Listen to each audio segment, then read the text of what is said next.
Welcome back. Seshu గారు మీరు చెప్పండి.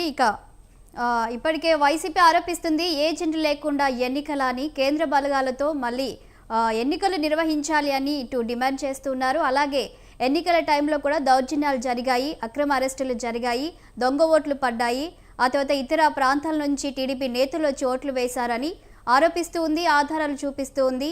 అలాగే మరి పేర్ని నాని కూడా అంటున్నారు, తండ్రి కొడుకులు ప్రజాస్వామ్యాన్ని చెరబట్టారు, ఇవి ప్రజాస్వామ్యబద్ధంగా జరిగిన ఎన్నికలు కావు అని వైసీపీ పార్టీ నేతలు ఆరోపిస్తున్నారు. దీనిపై మీరేమంటారు? శాలిని గారు, ముందుగా మీకు ప్యానల్లో ఉన్నటువంటి సోదరుడు లక్ష్మణరావుకి, అదేవిధంగా మన ఛానల్ వీక్షిస్తున్నటువంటి వీక్షకులకి, ఛానల్ యొక్క యాజమాన్యానికి అందరికీ కూడా ధన్యవాదాలు తెలియజేస్తూ, సోదరుడు లక్ష్మణరావు గారు చాలా ఆవేశపూరితంగా చాలా విషయాలు మాట్లాడారు. సరే, ఏదైనప్పటికీ గెలిచినోడు నాయకుడని వీళ్ళ ఎవరు పెద్దిరెడ్డి రామచంద్రారెడ్డి మాట్లాడినటువంటి మాటలు ఒకసారి గుర్తు చేస్తా ఉన్నాను. ఓకే, అయితే ప్రజాస్వామ్యం గురించి ఇంత బాగా మాట్లాడేటువంటి మనుషులు గడిచినటువంటి 5 ఏళ్ళు ఏమైపోయారు అనేది ఒక పెద్ద ప్రశ్న. మీకు చిన్న కొన్ని ఎగ్జాంపుల్ చెప్తాను. ఆ ఎగ్జాంపుల్ ఏంటంటే, తిరుపతి బైపోల్ మీ అందరికీ గుర్తుండండి. తిరుపతి బైపోల్లో ఎంత పెద్ద ఎత్తున దొంగ ఓటర్స్ ని పక్క రాష్ట్రాల నుంచి తరలించి కళ్యాణ మండపాలు బుక్ చేసి మరి ఎట్లా ఓట్లు వేయించారో, దొంగ ఐడి కార్డులు ఎట్లా సృష్టించారో వాళ్ళు రాష్ట్రమే కాదు దేశం అంతా చూసింది. వాళ్ళు దొంగ ఓట్ల గురించి, ఎలక్షన్ గురించి మాట్లాడడం చాలా ఆశిస్తాం. Number 1. Number 2, local body election వీళ్ళ ప్రభుత్వ హయాంలో జరుగుతుండగా నామినేషన్ కూడా వేయటానికి లేకుండా పత్రాలు చించేసి విపరీతమైనటువంటి దాడులు చేసి ఎంత భయాందోళనమైనటువంటి పరిస్థితులు కల్పించారో, చివరాఖరికి వీళ్ళతో పోరాటం చేసి చేయలేక మనుషులు ప్రాణాలు పోగొట్టడం ఇష్టం లేక నాడు చంద్రబాబు నాయుడు గారు ఎంపీటీసీ జడ్పీటీసీ ఎన్నికలు కూడా బహిష్కరించినటువంటి సందర్భం ఈ సందర్భంగా మీ అందరికీ గుర్తు చేస్తా ఉన్నాను. 2. మూడో విషయం ఏంటంటే, వీరు పులివెందుల్లో రిగ్గింగ్లు చేశారు, బూత్ లో ఏజెంట్లే లేరు అని మాట్లాడుతా ఉన్నారు. ఈ ఎన్నికలు జరుగుతున్నప్పుడు వెబ్ కాస్టింగ్ ఒకటి ఉంటుందండి.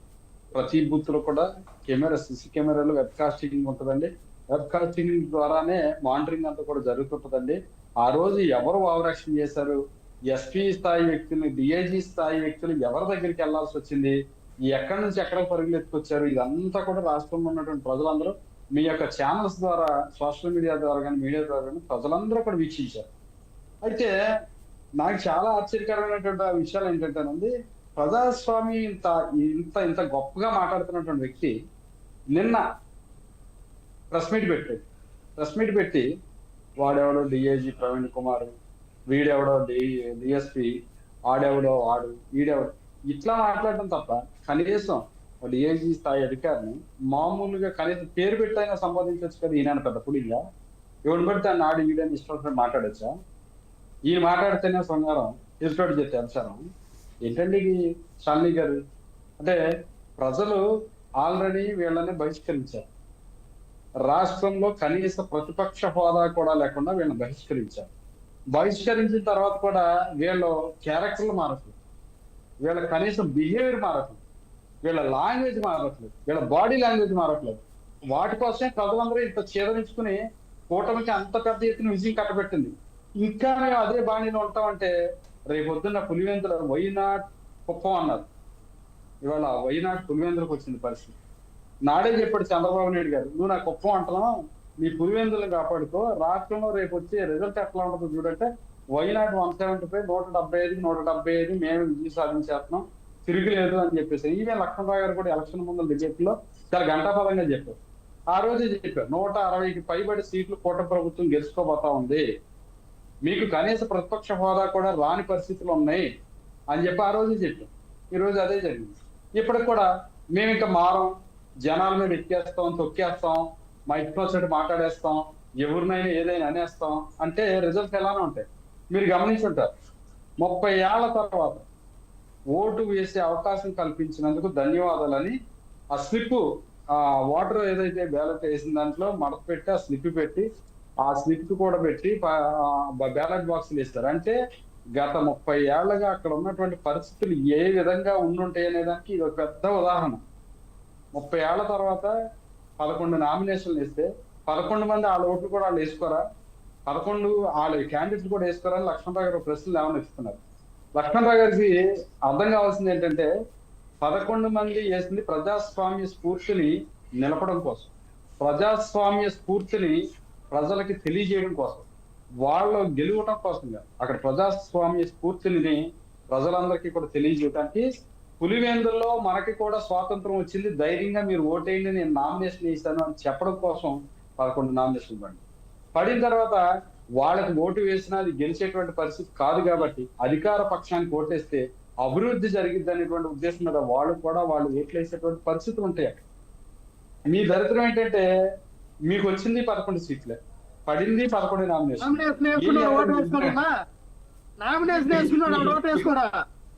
బ్రహ్మాండంగా బ్రహ్మాండంగా బ్రహ్మాండంగా నామినేషన్ వేసుకున్నాడు, ఓటు వేసుకోలేదు. వాళ్ళ కుటుంబంలో ఉన్న ఓట్లు కూడా లేవు. అదే చెప్తున్నాను, ఇంత దారుణంగా రిక్కింగ్ కాదు లక్ష్మణరావు గారు. నేను అదే చెప్తున్నా. ఇప్పుడు నేను మీ మీద పోటీకి వచ్చా, మీరు ఖచ్చితంగా గెలుస్తారు, నేను గెలవను. కానీ అవతల పక్క ఉన్నటువంటి పరిస్థితుల్ని వ్యతిరేకించడానికి నేను వచ్చినా. నేను ఏం చెప్తే నాకు కానీ నా కుటుంబానికి కానీ మనకు కాదు ఓటేసింది, మన ప్రజాస్వామ్యం నిలబడం కోసం నామినేషన్ చేస్తాం, గెలిచే లక్ష్మణరావుకి ఓటేయండి చెప్తాం. అది చిన్నపిల్లోడికి తెలుస్తుంది. ఆ చిన్న లాజిక్ మీకు తెలవకపోతే దాన్ని మనం ఏం చేయలేము. కానీ సరే, ఇవన్నీ కాసేపు పక్కన పెడితే ఒకటేనండి, వీళ్ళు నాయకుడికి ప్రాబ్లం ఏంటంటే ప్రజాస్వామ్యం అంటే అసలు పట్టదు, గిట్టదు, విపరీతమైనటువంటి అసూయ. ఎందుకంటే ఆయన నియంత కాబట్టి, నియంత పోకల్లో ఉంటాడు కాబట్టి ఆ నియంత పోకల్లో ఉన్నందుకు ప్రజాస్వామ్యం గిట్టదు. వీళ్ళు గెలుపుని ఒప్పుకోరు, ఎదటోడి గెలుపుని. వీళ్ళ గెలుపుని మాత్రం అది ఏ గెలుపు అయినా కూడా వీళ్ళ గొప్పతనంగా మారుతారు. లక్ష్మణరావు గారు మీరు గుర్తుందో లేదో, నేను చాలా వివరంగా చెప్తాను. ఒకటే 2024 ఎలక్షన్ జరిగింది, దాని ముందు 2019 ఎలక్షన్ జరిగింది. 2019 ఎలక్షన్ జరిగినాడు జగన్మోహన్ రెడ్డి గారి ప్రభుత్వం విజయం సాధించిన తర్వాత జగన్మోహన్ రెడ్డి గారి విజయాన్ని అభినందిస్తూ ముఖ్యమంత్రి గారు ప్రజలకు చేసాం, మనం ఎక్కడో వాళ్ళకి రీచ్ అవడంలో ఫెయిల్ అయ్యాం, ఈ ప్రభుత్వానికి 6 నెలలు ఇద్దాం అని చెప్పేసి అని మాట్లాడారు. ప్రజాస్వామ్యాన్ని మనం గౌరవించాలి, ప్రజా తీర్పుని మనం శిరసా వహించాలని మాట్లాడారు. ఈవెన్ ఒక సీటే గెలిచినటువంటి పవన్ కళ్యాణ్ కూడా ద సేమ్ ప్యాటర్న్ ఫాలో అయ్యారు. దేశంలో ఏ రాజకీయ పార్టీ అని దాదాపు అదే చేస్తుంది. కానీ మీ నాయకుడు ఏం మాట్లాడాడండి, అమ్మలక్కల ఓట్లు ఎక్కడ పోయినాయి, అవ్వతాతల ఓట్లు ఎక్కడ పోయినాయి, వాళ్ళ ఆప్యాయతలు ఎక్కడ పోయినాయి అని చెప్పేసి అంటారు.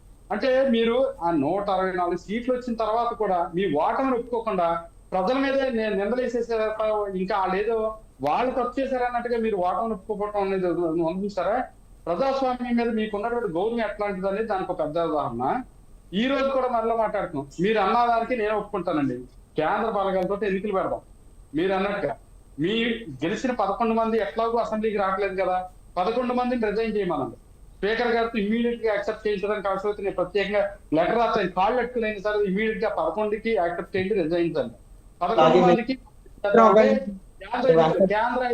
కేంద్ర భాగాలతో ఎన్నికలు తీసుకోవాలి, కేంద్ర ఎన్నికలు తీసుకొచ్చి అప్పుడు ఎన్నికలు జరుపుతాం. ఇబ్బంది లేదు. ఒకటి ఏంటంటే అవకాశము ప్రజలకు వచ్చింది, వాళ్ళ ఓటును వినియోగించుకున్నారు. గెలుపోవటం అనేది రాజకీయ పార్టీలు ఒకరు గెలుస్తారు, ఒకరు ఓడిపోతారు. కానీ గెలుపును ఒప్పుకోలేకపోతున్నారు చూస్తారా, చాలా అది ఒక రకమైన మానసిక రుగ్మత అండి. ఆ మానసిక రుగ్మతలోంచి మనం బయటపడాలి. లేకపోతే రేపు ఏ ఎన్నిక వచ్చినా కూడా మీ పరిస్థితులు అట్లనే ఉంటాయి. మీరు మారనంతకాలం, ప్రజా తీర్పును అర్థం చేసుకున్నంతకాలం, ప్రజల తాలూకు ఆలోచన మీకు అర్థం కానంతకాలం రిజల్ట్లు ఎలానే ఉంటాయి. కాబట్టి నేను ఏమంటానంటే, మీరు కూటమి ప్రభుత్వం ఏదైనా మిస్టేక్స్ చేస్తే మీరు దాని మీద పోవడాలి, ప్రజల పక్షాన్ని నిలబడండి, ప్రజలకు మేమన్నా భరోసా ఇవ్వండి. అప్పుడు మీకోసం ప్రజలు ఏమన్నా ఆలోచన చేయగలుగుతారు. అంతేగాని ఆడెవడో ఈడెవడో ఆడు అదంతా ఈడు ఇదంతా అని ఇష్టం వచ్చినట్టు నోరుంది కదా అని మాట్లాడితే ప్రజల ఓటుతోటి బాగా తీరుస్తారు. అదే జరుగుతా ఉంది. 24 ఎలక్షన్ అదే జరిగింది, ఇప్పుడు పులివెందులు అదే జరగబోతుంది. అంతకుముందు ఎమ్మెల్సీ ఎలక్షన్ కూడా ఇదే రకమైనటువంటి విధానాలు పాల్పడి ఆర్జేడీని పెట్టుకుని 7వ తరగతి ఫెయిల్ అయిన వాళ్ళు కూడా గ్రాడ్యుయేట్ ఎమ్మెల్సీ ఎలక్షన్ లో ఓట్లు రాసి ఇష్టం చేశారు. ఏమైంది? ప్రజా తీర్పులో కొట్టుకుపోయి 4 కోట్లు. కాబట్టి 1 లక్ష్మణరావు గారు, మీరు ప్రజల తాలూకా ఆలోచన అర్థం చేసుకున్నంత కాలం, ప్రజల పక్షాన నిలబడనంత కాలం, ప్రజాస్వామ్యాన్ని అపహాస్యం చేస్తున్నంత కాలం మీ భవిష్యత్తు, మీ పార్టీ భవిష్యత్తు ఇదే విధంగా ముడిపడి ఉంటుంది. అది మీరు అర్థం చేసుకోండి. ఇప్పటికీ కూడా అయ్యే బూతులు మాట్లాడతాం, అదే బెదిరింపులు పాల్పడతాం, లేకపోతే పోలీసు వాళ్ళు బట్టలు ఇచ్చేస్తాం, నగ్నంగా చూడడం మాకు ఇష్టం అన్నట్టుగా ఈ రకంగా మాట్లాడితే రిజల్ట్ అలానే ఉంటుంది. దయచేసి నా సలహా అది పాటించకపోవటం, గెలవటం, ఓడిపోవటం అది మీ ఇష్టం, కానీ దయచేసి ప్రజాస్వామ్యాన్ని అపహాస్యం చేసే విధంగా ప్రజలు ఇచ్చిన తీర్పుని గౌరవించకపోవటం అనేది అది మానసిక రుగ్మత. దయచేసి ఆ విషయంలో మీరు కొంచెం మెరుగా ఉండాలి. రైట్. ఇక అలాగే విశ్లేషకులు కేఎస్ ప్రసాద్ గారు అండ్ జన